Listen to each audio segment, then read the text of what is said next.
But when you tell a story, so many parts of the brain are lit up, it's crazy.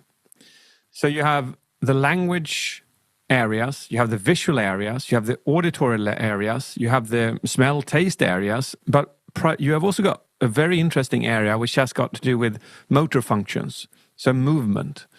So as soon as you tell a story, it's like you suddenly lit up the entire Christmas tree, and it's so much more beautiful, and it is so much easier to be attentive. Welcome to Think Deeply, Speak Simply, the podcast that explores the art and science of business communication. Sponsored by Prezent, the AI-powered platform transforming the way professionals share ideas and tell their stories. And now, here's your host, Rajat Mishra, CEO of Prezent and passionate advocate for clear and impactful communications. A sharp mind is your greatest asset, especially when the stakes are high.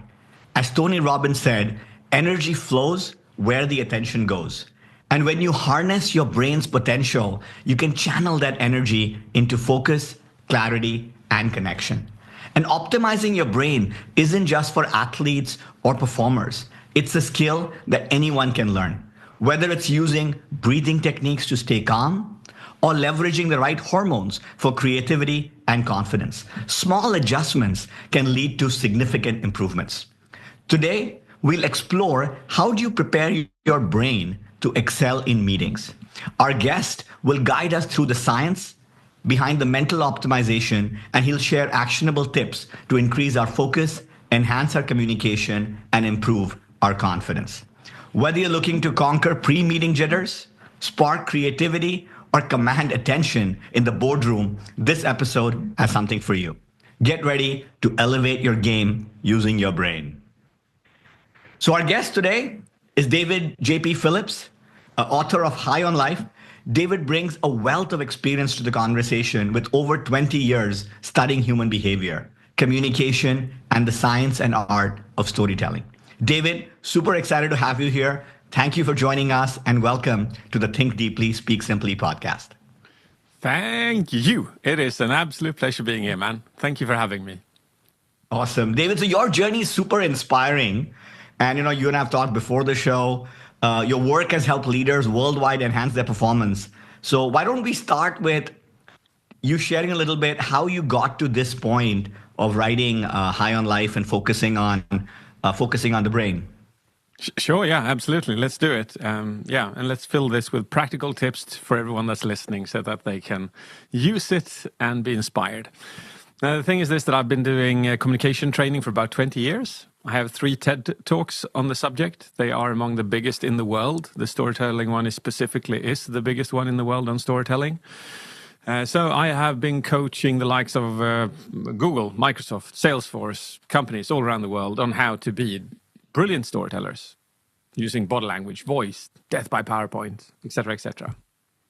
I did that for the better part of 15 years, but I was missing the ultimate link, the last piece of the puzzle. I didn't know where to find it. It was eluding me. I found it, however, in myself when one day I was walking over a bridge with my wife and an emotion struck me, which I had never felt before. It's very rare that new emotions strike an adult person, but it happened.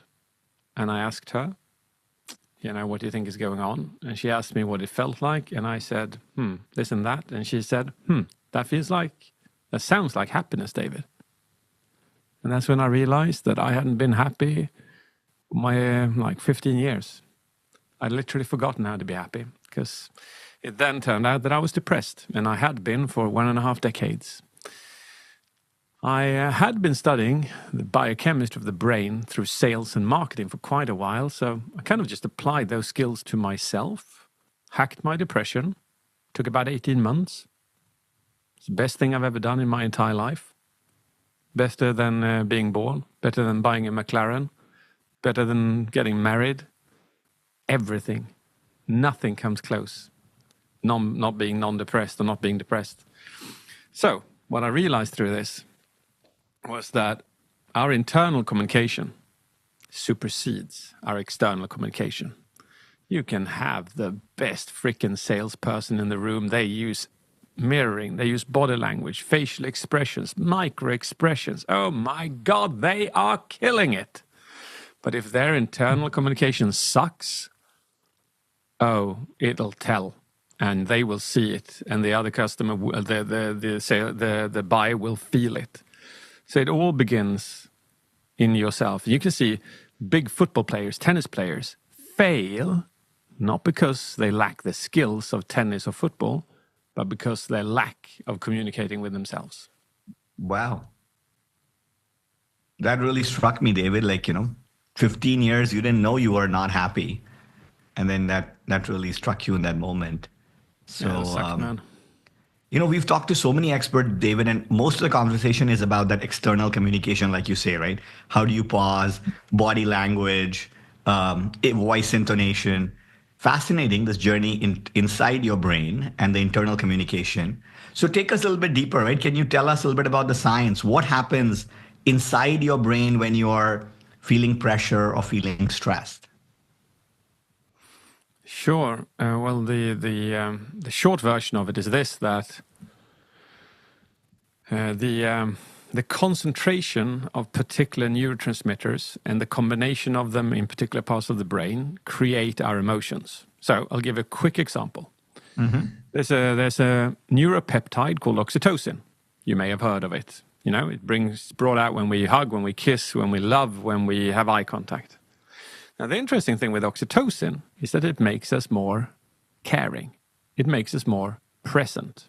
Okay? So if you want to be more caring and more present on stage or in a meeting, you should fill up with oxytocin before going into the meeting. Because if you don't, you're probably filled with dopamine. Dopamine is your highest concentration. That is your dominant substance. Now, dopamine is quite egoistical. Dopamine is literally the drug in your brain that goes, give me more, give me more, give me more, give me more, give me more money, give me a higher salary, give me a higher house, I want a better car, I want this, I want this, I want this. So to put it simply like this, if you go into a client high on dopamine, you're in it for yourself. But if you increase your oxytocin levels just prior to the meeting, you're in it for them. And we have all met those two salespeople, the one that's in it for themselves and the one that is actually there to help you. And the one that is actually there to help you is the one that we will come back to again and again and again. So the question then is, how can we increase oxytocin levels? Very easily. Scientifically proven. Spend 2 minutes looking at a video or looking at photos that makes you almost tear up. Could be, for me, it's when my daughter was 6 years old. She's running over the grass. She's just had her birthday. She looks like a princess. She's got the balloon after her. She's the joy of the world. I look at that, Rayat, and I cry, almost.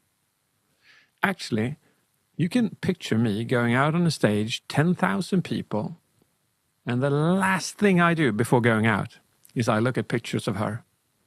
And then I hear my name. And on stage, we have David JP Phillips. And then I give my phone to the technician, and then I walk out. Because I chose who I wanted to be. That's an excellent story. Are there other chemicals or drugs, David, that are also playing a part in our brain, apart from these two, as we're getting ready for high pressure situations and important meetings? Sure, yeah. So you have, you've got 9 of them. So this is, oxytocin is the one that makes you present and caring, more human. And absolutely, I challenge both of you to try it, and also everyone listening, that even when you come home to your family, just spend 2 minutes looking at something like this, and you will hear them speak to you in a different way. You will give them a hug in a different way. It is remarkably powerful. 2 minutes with oxytocin. But let's go for another one. Let's go for testosterone. So, studies have tells us that if you can increase your testosterone prior to a job interview, you are more likely to get the job. If you can increase your testosterone before a negotiation, you're more likely to walk away with a higher bid. And if you can increase your testosterone before a presentation, you are more likely to be listened to. So 3 separate studies showing the influence of testosterone in our ability to communicate.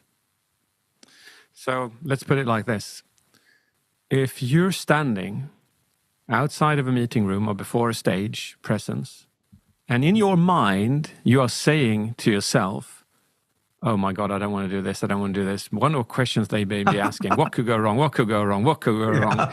You are literally lowering your testosterone levels in real time, because it has been proven that thoughts has the impact. The thoughts of winning or thoughts of losing impacts our testosterone levels negatively or positively. So if you go in with those thoughts, you've already messed your situation up, man. You will not succeed as well as if you increase your testosterone levels prior to going into your meeting. Wow. And I can literally visualize what you're saying. I've been in these meetings, David, before going out, feeling anxious, lowering my testosterone, which I didn't even realize I was doing, and making it harder for myself. And also your idea of looking at a loved one's picture, tearing up, for me, it kind of fills me up with gratitude. And I think then you go into the meeting with a different kind of feeling. So really amazing points. So, many people listening to us, David, they are people who work in Fortune 2000 companies, and, they're scared of presenting and doing meetings, right? Or they're trying to improve their confidence. What other rituals could you suggest for them so that they go in, apart from the picture, that was a great idea, and telling yourself you can do it? What else do you suggest to get in the right headspace? Literally, right headspace. Sure, yeah, absolutely. So I call these the angel's or the devil's cocktail. So an angel's cocktail is where you use mental techniques or physical techniques to induce the substances that will help you become less nervous, more confident, more present. So the best angel cocktail for what you are telling me about people who are nervous is A, testosterone, increase it before you go in. Increase oxytocin at the same time. Increase GABA, GABA is another neurotransmitter that you want to lower, okay? If you can increase all those three, then you're pretty well off. So how would you do this? Well, A, it has been proven that GABA, which is the brake of the brain, increases when we are mindful or when we meditate. All right, so scientifically proven, it happens. So imagine this. You have a person going to a presentation. What should they do? My recommendation would be what I do when I'm nervous, because I'm an introvert. I still hate presenting, even if I've done it 10,000 times. I spend 5 minutes. I spend 5 minutes meditating. That brings up my GABA. It also increases dopamine and lowers cortisol. Then I spend 5 minutes boosting my testosterone, maybe 3 minutes. I do that by stacking various scientifically proven ways of increasing testosterone. So I call this a stack of 5. So anyone listening to this, try this out. Step number 1, put on your headphones, listen to some kind of music that makes you drive your car too fast. Any music that makes you drive your car too fast without you knowing it happening, put that kind of music on. It has been proven that hard rock, like metal music, increases testosterone. Jazz music lowers testosterone. So listen to the right kind of music. Put that on. Now, I don't know, is this a video pod or not? Or is it just an audio pod? Yeah, video. Video, all right. So then you can, even if you're listening to this pod, you can see me. I stand up with my posture, chest out, hands out, and I do this gesture. And I walk around on stage, behind the curtain, not on stage, but behind the curtain, I do this, all right? I listen to the music, and then you have to add a testosterone amplifying breathing pattern, which sounds something like this.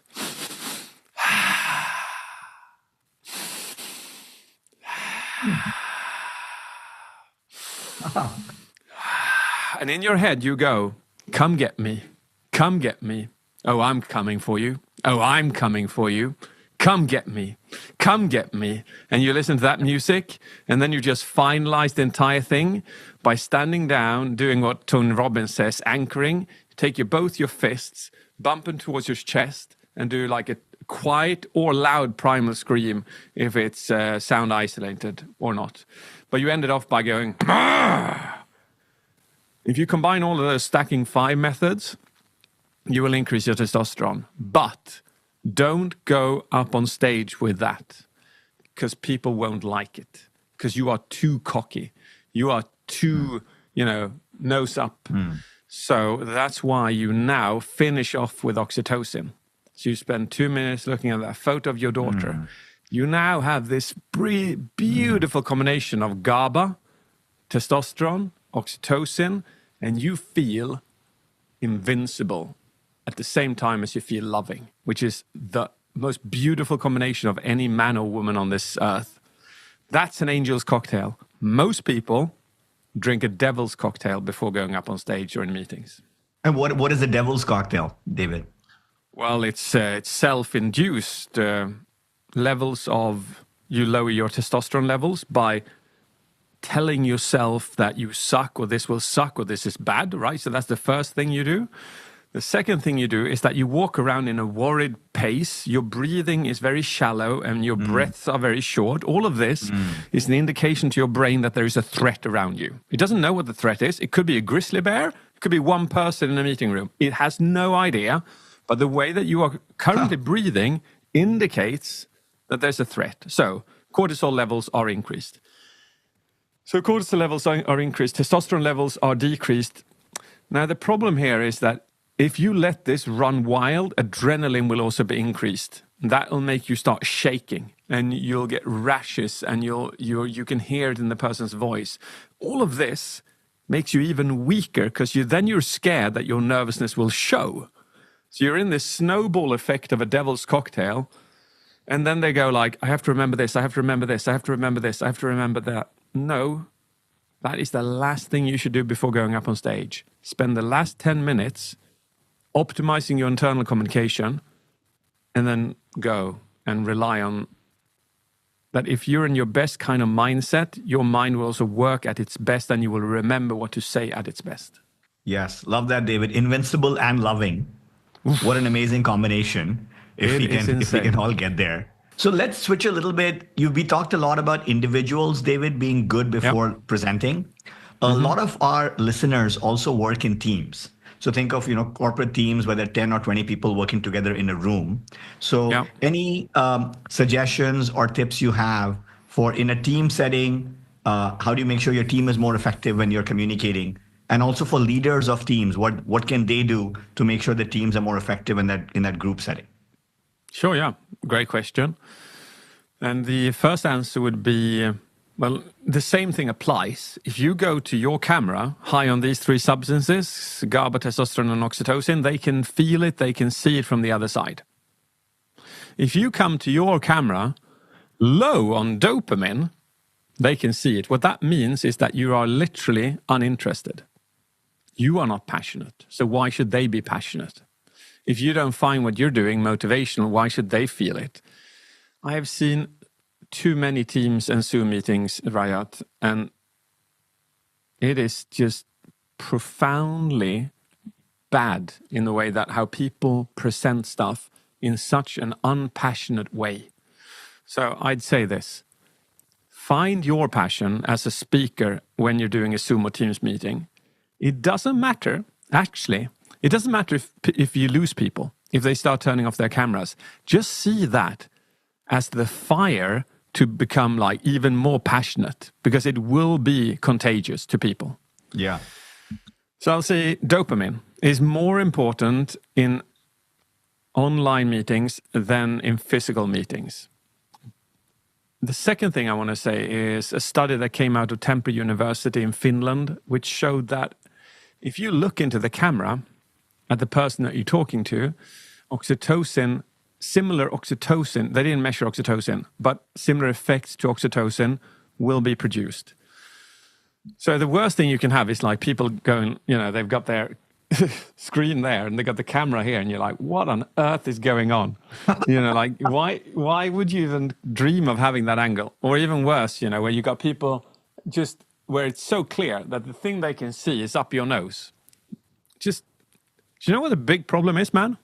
Is that people don't take virtual meetings seriously. They don't. They Like a virtual meeting is amazing. If someone were to tell me that for the rest of your life, you can only do virtual keynotes, I'd go like, yeah, I'd prefer that before physical keynotes. I freaking love virtual keynotes. You know, like out here where I'm pointing now, it's our studio. In our studio, we have 4 cameras, 2 settings, a 200-inch screen with people which pop up on Zoom meetings. I have a smoke machine, man. I have lasers, I have disco lights, I have music, I have a subwoofer. When I do like you've seen Tony Robbins' virtual meetings, right? Yeah. Yes. That is the standard by what corporate virtual meetings should be measured by. Not maybe what he did, but he did something that very few did. He took it seriously. And there are still companies in Silicon Valley, high tech, which still to this day don't take it seriously. Damn, it's so easy, man. Just get a good camera, good microphone, decent lighting, and a green screen. And hey, I'm going to tell you this one. This is scary. A study came out of France. And I'm sorry if I mispronounce your name, but is it Rajat or Rajat? Yes, Rajat. Yeah. Rajat, okay. So imagine this, Rajat, that you are recorded with 3 different kinds of microphones. A laptop microphone, a webcam microphone, and a professional microphone, like the one that you have, okay? In the study, then they asked people to listen to your voice and judge it by its character. It turned out that when people listened to your voice in a laptop microphone, they judged you as less likable and less credible than on the high-quality microphone. Now, that is scary, because that means that you have managers, salespeople, leaders of these top companies, which are judged not by their character and personality and what it really is, but by the quality of their microphone, because they didn't take it seriously and spend $200 to get a freaking good microphone. Yeah. Sorry, I am pissed off. You can hear that in my voice. Yeah, this is just truly insulting to my business of communication and public speaking, the way people treat virtual meetings. You know, many companies, so we at Prezent, we really believe in 100% remote environment, and we meet whenever we need. But many companies now are moving employees from working remotely to coming back to the office. And I wonder how much of that has to do with what you are saying, right? We are not taking all these virtual meetings seriously. And maybe if we invest a little bit more on virtual meetings, we can have the best of both worlds, right? Give employees the flexibility and freedom that they want, still have the impact that we are having. Maybe it's a self-inflicted wound that our remote meetings and remote discussions are not as effective. Maybe that's where you're going. Absolutely. Spot on, man. Absolutely. I'm going to give some cred to Google here, because Google is one of our clients, and we've got loads of clients. And when COVID hit, Google was absolutely superior. Do you know what they did? All their top managers, they created this bespoke Google bag, or was like small suitcase. And they sent it off to every manager at Google. It contained a high-quality camera, high-quality microphone, dual lights, and instructions on how to do the backdrop. So whenever we had a meeting with Google, it was, oh my God, this is good. Crystal clear image, crystal clear voice, beautiful backdrop, every single top manager at Google. And then, I'm not going to say the names, but literally any other IT company at that level, we logged into them and they were like, yes, hello, and it was dim lit, and it was like sucky microphone. You could barely hear what they were saying. It's sad, man. Sad. Yeah. You know, we the nose thing, we call it nostrils, dude. You know, there are many nostrils, dude, right? Because there are some people where you can see, I mean, and it's awkward to kind of tell them too, that, dude, I can only see your nostrils. Right? Why? So, like, why? Why would you do that? Like you said, right? It happens a lot. So, okay, so super interesting. So we talked about teams and individuals. You know, a lot of our listeners, David, they are really learning the art and science of storytelling. Awesome. Right? So they're trying to get better at storytelling, both, and we think about in terms of the Greek logos, pathos, ethos, right? Can you talk about the logic? Can you talk about emotion? Can you appeal to your the ethical side of you?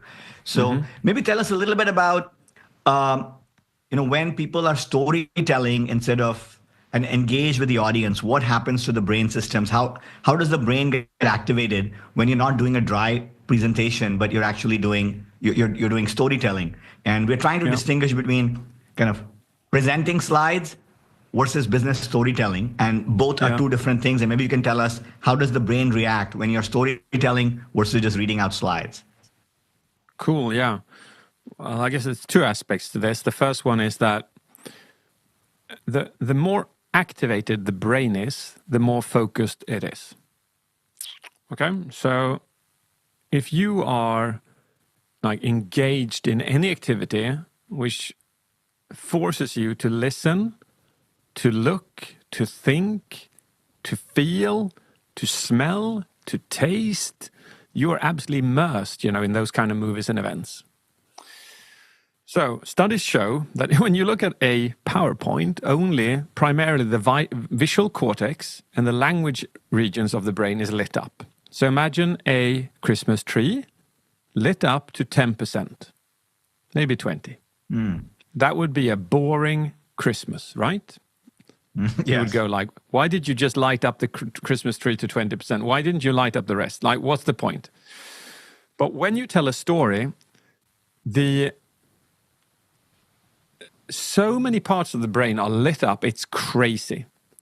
So you have the language areas, you have the visual areas, you have the auditory areas, you have the smell, taste areas, but you have also got a very interesting area which has got to do with motor functions, so movement. So as soon as you tell a story, it's like you lit up the entire Christmas tree, and it's so much more beautiful, and it is so much easier to be attentive. Now, so that's the first reason. You simply become more immersed and focused. The second reason is this. Can you tell me, Rayat, a purchasing decision that you have made recently which was not driven by a story? I mean, I recently bought this shirt, and that's nice, it was thank you. It was an emotional decision because I was actually in the Los Altos Food and Wine Festival, and my wife was kind of looking at some art. My daughter was with me, and she looked at the shirt and she says, "Dad," she's 9. It's like, "Dad, this shirt will look nice on you." And so that was an emotional response. And I was like, "Look, if I wear it, my daughter's going to be happy, and maybe I look nice." So it was that story. It wasn't just what material it is and what's the fit. So 100% what you're saying is totally driven by a story. Yeah. Yeah, and your story in this case was a simulation of the future, what you would look like it if you bought it and how happy your daughter would be, right? So I challenge you and all listeners to this. Our brain perceives the world from either replaying stories of the past, simulating the future to understand the present. It doesn't do anything else. Everything it sees is narratives. When you're out driving and you're going to overtake a car, I do hope that you are using narratives where you're going like, if I overtake here, I will die. If I overtake here, I will die. If I overtake over there, I will survive. If I go up and talk to that person, this will happen. When this interview is over, I'm going to do this. We think in narratives all the time. But for some unknown reason, 28 years ago, PowerPoint was born.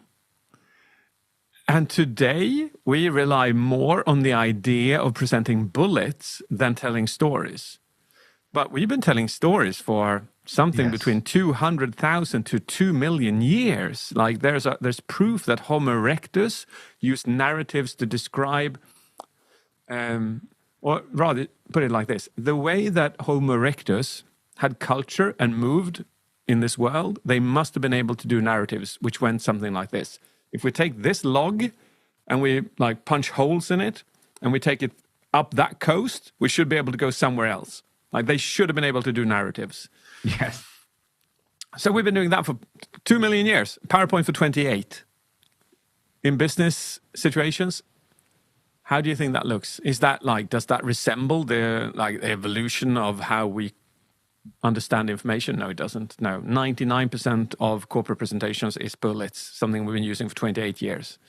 So it's madly insane that you don't have at least one story every 10 minutes is my is my recommendation. Like when people do pitches or presentations. Yeah. At least, man. Oh, amazing. No wonder, to use an analogy, most corporate meetings are like a Christmas tree that is 10% lit or 15% lit. And it's like, where's the plug, man? Where's the plug? people are bored out of their minds. All right. So, David, maybe we can move to the rapid fire section. So I have 5 questions for you. Yeah. You've not heard this before.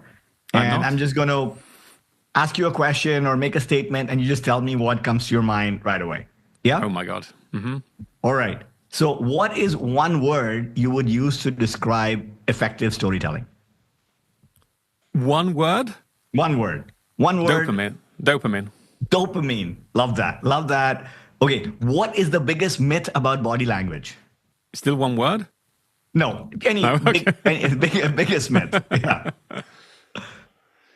This is a weird reversed myth, but you know what? Most people don't believe it's important. They've read it, they've heard it, they talk about it, but they don't act like it.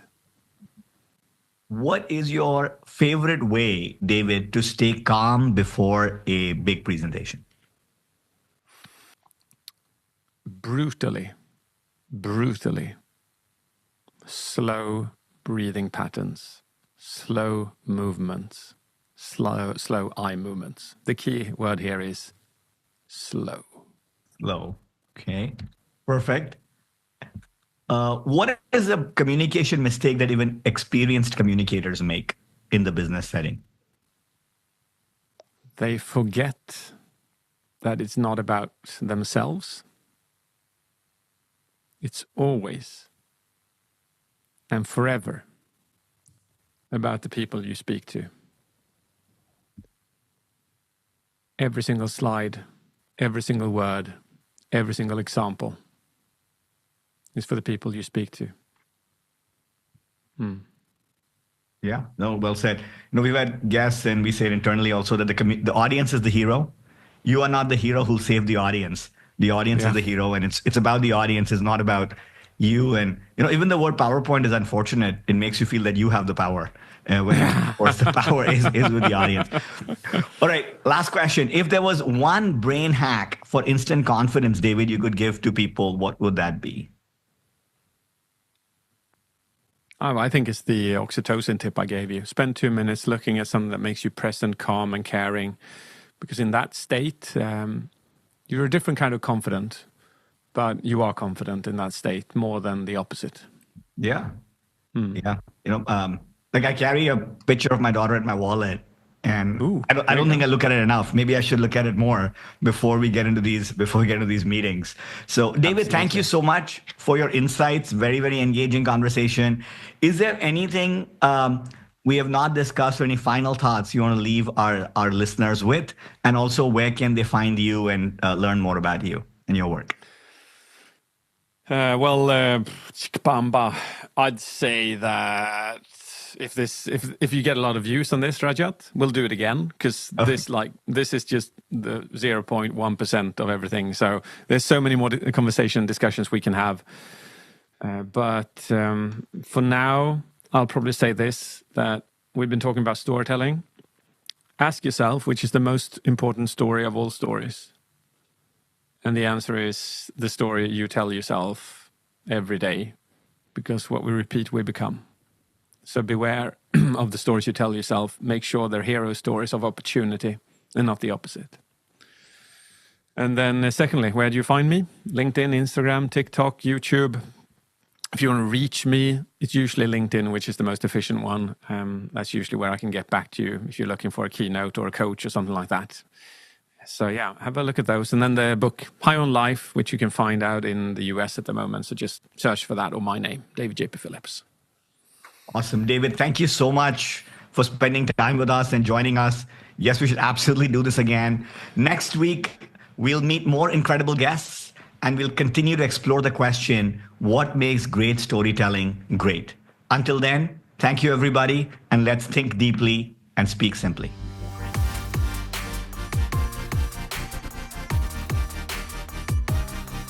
Thanks for tuning in to Think Deeply, Speak Simply. This episode was brought to you by Prezent, your secret weapon for brilliant presentations. Visit Prezent.ai to transform how you communicate. Until next time, keep thinking deeply and speaking simply.